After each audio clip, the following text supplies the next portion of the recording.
ਬੁੱਢਾ ਪਾਣੀ ਪੀਊਏ। ਬੁੱਢਾ ਇਹਨੂੰ ਡਰਾਈਏ ਨਾ ਤਾਂ ਗਾਲ ਖਾਏ ਨੀ, ਬੁੱਢਾ ਪਾਣੀ ਪੀਊਏ ਨਮਦਾ ਪਿਆ।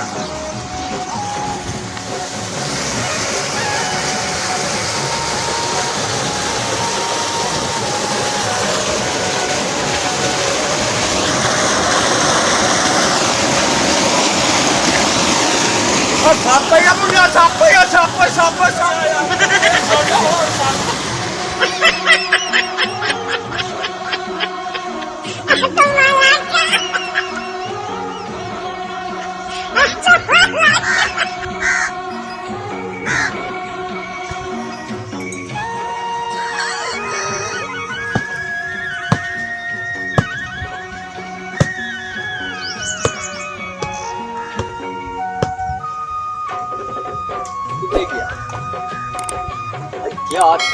क्या किधर गया?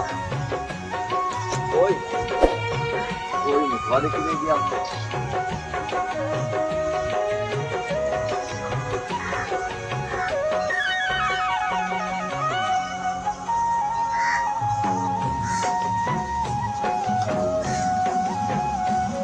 कैसा गुजरता हुआ है?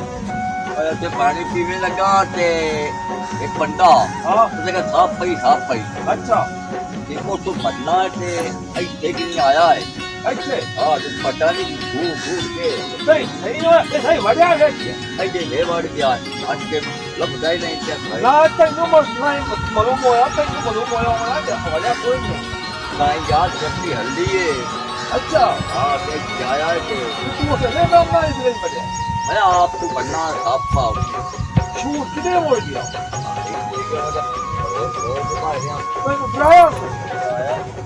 अच्छा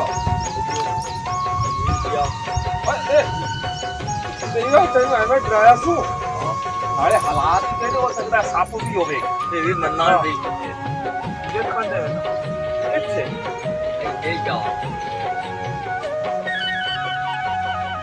कोई नहीं छाया है बढ़िया से बेच क्या